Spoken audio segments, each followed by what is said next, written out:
मंडळी, कटाची आमटी किंवा येळवण्याची आमटी करण्यासाठी शिजवलेल्या डाळीतून 2 चमचे डाळ काढली आणि चांगली मॅश करून घेतली. मॅश केलेली डाळ शिजवलेल्या पाण्यामध्ये काढून घेतली. त्यानंतर वाटण्यासाठी 2 कांदे आणि पाव कप सुकं खोबरं उभं पातळ चिरून घेतलं आणि त्यानंतर ते भाजून घेतलं. भाजलेला कांदा, खोबरं, लसूण, आलं आणि टोमॅटो घालून 2-3 चमचे पाणी घातलं आणि चांगलं वाटण बनवून घेतलं. त्यानंतर फोडणीसाठी तेलामध्ये मोहरी, जिरे आणि कढीपत्ता घालून घेतला. तयार वाटण घातलं, चवीनुसार मीठ घातलं आणि तेल सुटेपर्यंत चांगलं परतून घेतलं.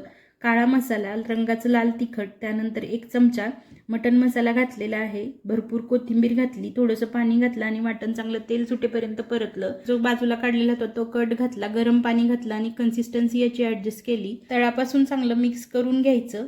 त्यानंतर उकळी येईपर्यंत गॅसची फ्लेम हाय ठेवायची. उकळी आली की गॅसची फ्लेम लो करायची आणि मंद गॅसवरती 5 ते 6 मिनिट ही आमटी उकळून घ्यायची. तयार झाली मस्त तर्रीदार आणि झणझणीत अशी येळवण्याची आमटी. सोबतच भरपूर पुरण घालून केलेल्या, टम्म फुगलेल्या, अजिबात न फुटणाऱ्या फाटणाऱ्या पुरणाच्या पोळ्या बनवलेल्या होत्या.